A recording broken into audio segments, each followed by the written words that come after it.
Welcome students.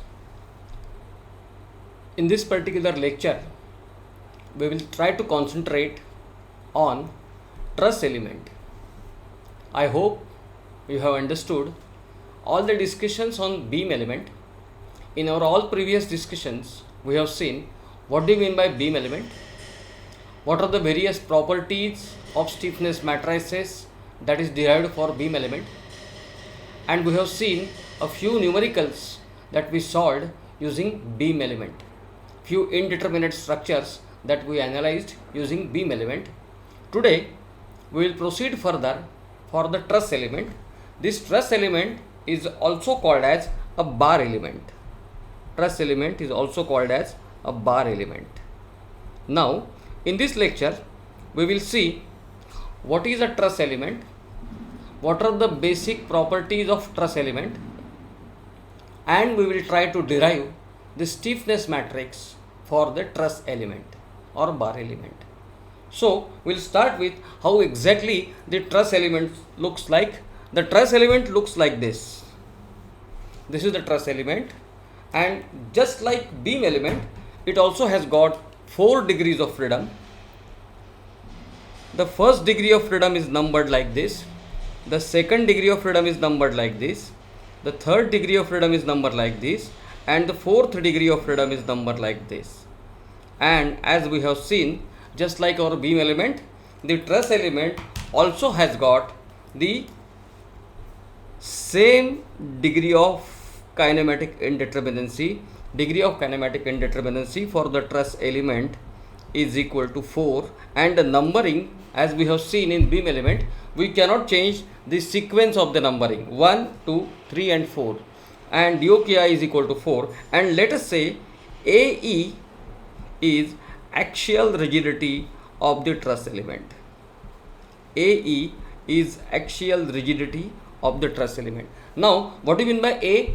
A is area of cross section of the element, and E is modulus of elasticity of the material of the element. So A in combination is known as axial rigidity, just like EI in combination is known as flexural rigidity or rigidity against flexure, rigidity against bending. Similarly, AE is also known as rigidity against axial deformation. So the truss element also has got 4 degrees of freedom, and just like in beam element, we cannot change the sequence. One is the displacement in x direction. I will number this as AB. I will name this element AB. Let us say AB is any truss element of length L and axial rigidity AE. Then one is delta AX, second is delta AY, third is delta BX, and fourth is delta BY. So degree of kinematic indeterminacy is 4, that is degree of kinematic indeterminacy is 4, that is delta AX, delta AX, delta AY, delta BX and delta BY, which are numbered as 1, 2, 3 and 4 respectively, and we cannot change this sequence. One is delta AX, that is displacement of the truss element in x direction. Second is delta AY, that is displacement of the truss element in y direction.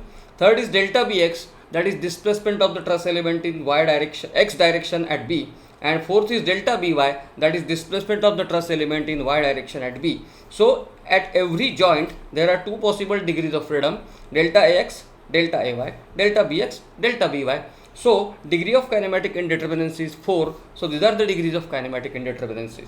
Now answer my simple question: what will be the size of the stiffness matrix for the truss element? What will be the size of stiffness matrix for the truss element? Yes, every one of you must have judged it right. The stiffness matrix for truss element will be of the size 4 by 4, because stiffness matrix is a square matrix of the order n, where n is degree of kinematic indeterminacy, and that is the property of stiffness matrix. So this stiffness matrix for the truss element will be of the size 4 by 4. So in this lecture we will try to derive the stiffness matrix for the truss element by basic principle. Okay. Now, to derive a stiffness matrix, what we need to do? We need to apply unit displacement at various coordinates. That's what exactly we have done for deriving the stiffness matrix for beam element. Same thing we need to do for deriving stiffness matrix for truss element. So first step is applying unit displacement at coordinate 1. Unit displacement at coordinate 1. Now where is coordinate 1? This is my coordinate 1. I am applying unit displacement, so I am drawing it again. I am drawing that member again, that is AB, and I am applying unit displacement. This means I am shifting this A, by an amount, or rather delta AX is equal to 1. Everybody agree that I am applying unit displacement delta AX is equal to 1, so that this joint gets displaced. Now what are the various forces that are required to generate this unit displacement? The first force that is required to generate this unit displacement is, the first force is generated over here. The magnitude of the force is AE upon L into 1 into delta X, that is 1. The second force that is generated, that is 0. The third force that is generated is like this, AE upon L into 1, that is delta X, and the fourth force that is generated is 0. My friends, every diagram must satisfy conditions of equilibrium. Summation of Fx is equal to 0, summation of Fy is equal to 0, and summation of moment is equal to 0. So all the conditions of static equilibrium are satisfied at this particular diagram. We have seen in beam element also, every diagram satisfies the conditions of static equilibrium, and also this is the diagram for truss element. We have applied unit displacement that is delta AX is equal to 1, because my first coordinate is delta AX. My first coordinate number 1 is delta AX. So this is the effect of unit displacement at coordinate 1. Now all of us know that after I apply unit displacement at coordinate 1, I generate the first column of the stiffness matrix, K11. Can anyone say me what is K11?